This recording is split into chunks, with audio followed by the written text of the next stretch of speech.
Aujourd'hui, nous allons voir comment paramétrer le module académie. Pour cela, nous allons cliquer dessus et commencer par le paramétrage, n'est-ce pas, de la page département. Alors, vous savez, dans toutes les écoles, on a des divisions, on a des départements, j'allais dire. Et donc, aujourd'hui, je vous montre comment, n'est-ce pas, créer des départements sur notre logiciel Cloud Academy, que ce soit la version du lycée, la version du primaire ou encore la version du supérieur. Alors, vous pouvez constater ici que nous avons un bouton ajouter un département. Là, je clique dessus. Ici, peut-être je souhaite créer le département sciences de gestion. Là, je vais abréger sciences de gestion, SG. Et ici, j'écris sciences de gestion. Là, j'écris sciences de gestion comme ceci. Là, au niveau de la description, je peux décrire, n'est-ce pas, ce département, ce qu'on fait dans ce département. Alors, si ce département est attaché à une faculté, je choisis.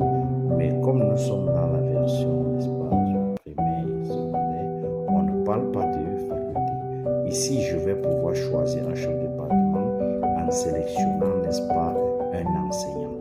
Bien évidemment, ceci dit, si vous avez déjà créé vos enseignants, vous choisissez directement. Mais si ce n'est pas encore le cas, cela signifie que vous y reviendrez. Là, je dois mettre, n'est-ce pas, l'adresse électronique du département. Ici, je mets le numéro du téléphone du département et puis je précise la localisation du département si nécessaire. Une fois renseigné, n'est-ce pas, je clique sur enregistrer. Alors, vous pouvez constater que mon département service, j'allais dire, a été bien créé avec pour chef des départements le docteur Faustin. Voilà. Maintenant, vous avez également la possibilité, n'est-ce pas, d'importer directement vos départements sans les saisir, parce que sur Cloud Academy, une possibilité que vous avez est d'importer directement vos fichiers sans les saisir un après l'autre. Et pour cela, donc, ici, j'ai la possibilité de télécharger un modèle existant. Question de voir comment est-ce que je dois préparer mon fichier. Je clique là et puis vous pouvez constater que ça s'est téléchargé. Voilà, voici ce qui s'est téléchargé. Donc, voici un exemple. Donc, je dois donc préparer, n'est-ce pas, mon fichier à importer en respectant donc ces colonnes qui sont sur l'exemple que je viens de télécharger.